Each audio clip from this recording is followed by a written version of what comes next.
You mentioned to me offline that Ethereum is going to be the coin with the next big run. Tell us about that. Well, as you know, you're an expert on tracking gold and silver and the phenomena that when we get into a run, when gold goes to that 50-day moving average and it goes up 15, 20%, silver all of a sudden surges 30%. Yeah.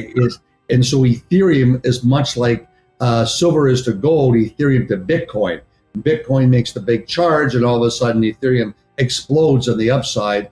And that's what we're happy in the sweet spot. The biggest challenges we've had is all these kids with GPU chips for gaming start mining Ethereum, so we actually get less coins. So our prices are up dramatically from a year ago, but the machines that used to produce 300 Ethereum a day, when Ethereum was $300, are now producing 80 a day, but the price is up dramatically more.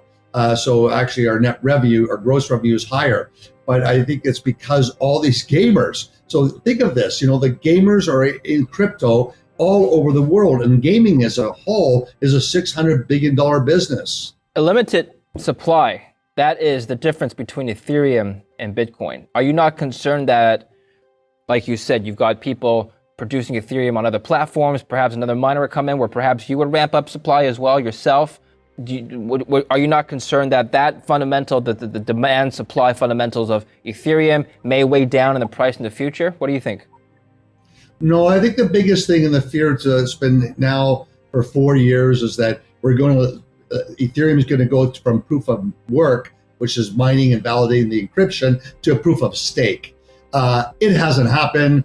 Every upgrade, all it does is shrink the supply outside, but it doesn't stop the demand and people mining for it. It's actually much more decentralized around the world than Bitcoin miners are.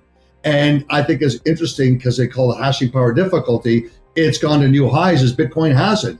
So I think that investors have to recognize Ethereum is a smart contract. Ethereum has many more uses the way silver does. Silver, 20% of demand for silver is for solar energy. So it has a green footprint. It's also for viruses can't live on silver. It has all these more medical uses, etc. So the same thing with Ethereum. Ethereum is used for DeFi, for NFTs. So it's a much more important backbone for growth in blockchain. What are some of the uses for Bitcoin then? Store of value. The ability to, if there's an earthquake in Mexico, for a cleaning lady, she has to go down to Western Union, and on that $500 she's going to try to send, it's not going to immediately get to her family. She's going to get scraped for about $100 off the top. Bitcoin is done in a minute, and they can send the money and they can convert it, and she can help their family out. So remittance between developed nations and developing nations, I think that's a classic of why Bitcoin's a superior way of moving money. People my generation, most of my friends don't hold a gold. They've got a lot of Ethereum. They've got cryptos as a store of value. They've got stocks. They've got maybe some bonds, but very few people I know buy gold. Point is, obviously there are younger people who buy gold, but they're not in the majority. If this generation grows up to primarily hold cryptos, who's going to be holding gold in 50 years? People that love beautiful gold jewelry, and that's never going to go away because you can wear your jewelry. When you think of India, Indian women have 6 times the amount of gold in Fort Knox in the vault, and they wear it, and it's portable wealth. So I think the bigger issue is that where's the portable wealth going to be? I think it's the push by governments to get rid of paper money so that they can monitor everything. Therefore, the cash won't be bearer. It'll only be Bitcoin, Ethereum, and it'll be gold. So I don't think gold's going to go away because people want to be able to have what's a private asset. Very important concept. Who hates it the most? The more socialist the country, more controlling of the country, of the citizens, right down to human rights.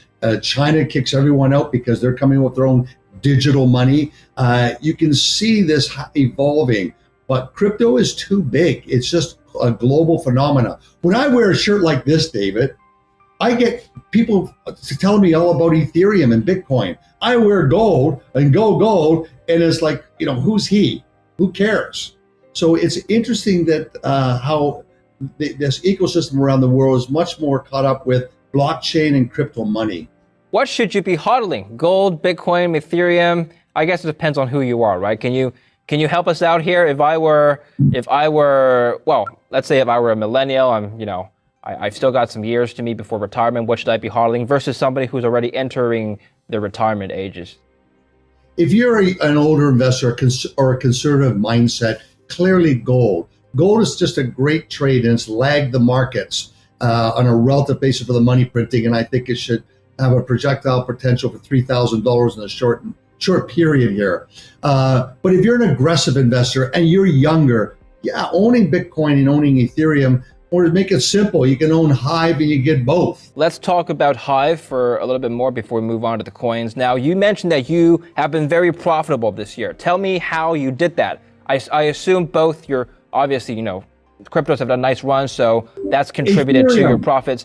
What about the cost? How are you able to keep costs down?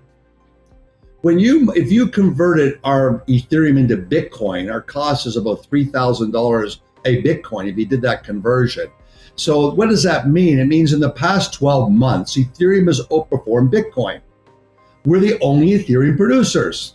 We're the biggest hodlers. What do you think that means? If you did that conversion for all the Bitcoin fanatics, we are producing something like today, 13 and a half Bitcoins a day. What we are doing is that we're upgrading our Ethereum facilities with the best NVIDIA chips, and we're expanding our Bitcoin production. We hit 1 exahash like we said we would in August. We expect another exahash of Bitcoin mining by Christmas, and then another one by March. So I think that the combination of why we're the most profitable is because we mine Ethereum and Bitcoin.